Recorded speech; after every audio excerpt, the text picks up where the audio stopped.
Mel. Hello. Hello, how are you? Good, how are you? Very well. Good. So, Head of Property Management Department at Ray White, Head of Growth too. Yes.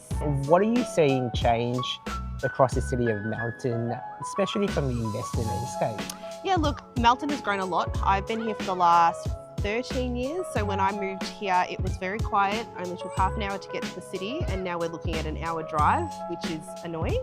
Like, there's a lot more new communities going up in the area, a lot more family. The demographic is very family orientated. Lots of investors are wanting to buy sort of in the Melton West, Kurunjang, even Melton South pockets now, because it's not how it was, 10 to 20 years ago. So we are seeing a lot of growth with the transport, shopping centres, all the infrastructure's coming in, which is fantastic to see.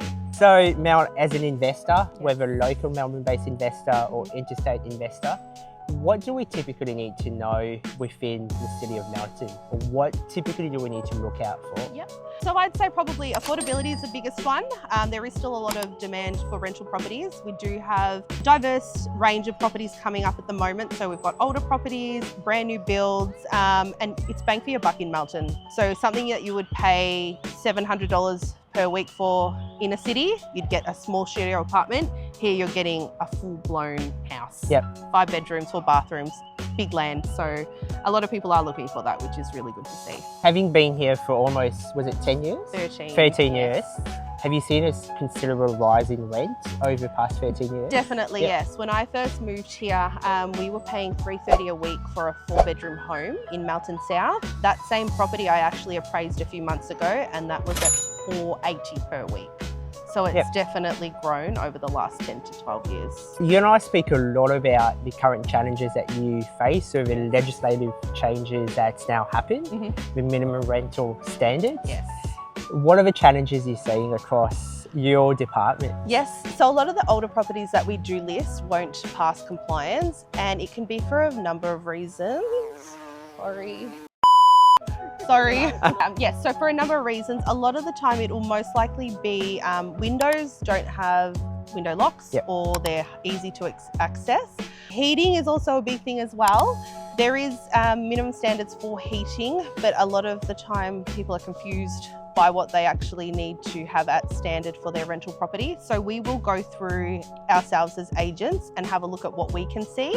However, we do require checks to be done by a third party because they will check ventilation, mould, structural soundness of a property as well. So newer properties, you still could potentially have those issues, but most of the time they're under warranty from the builders, so they can go back. And heating and cooling, are we talking about all bedrooms? Are we talking about all living spaces?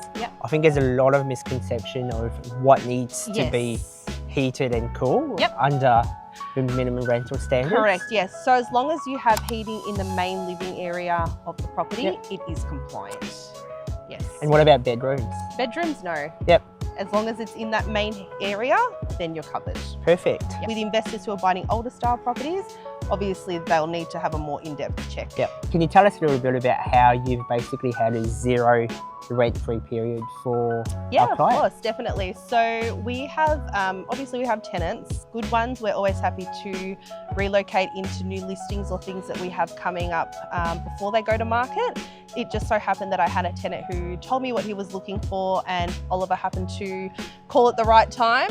So we took him through the property before settlement just to make sure it was something he wanted to go ahead with, which was fantastic because after that first look through, the documents and the payment were made within 24 hours. So if we can do that, we definitely try to do that. It saves costs for everyone involved, and obviously happy client, happy property manager, happy tenant. So Melton's not just growing, it's evolving, and the investors who move early are the ones who benefit the most. Want more insights like this? Hit that subscribe button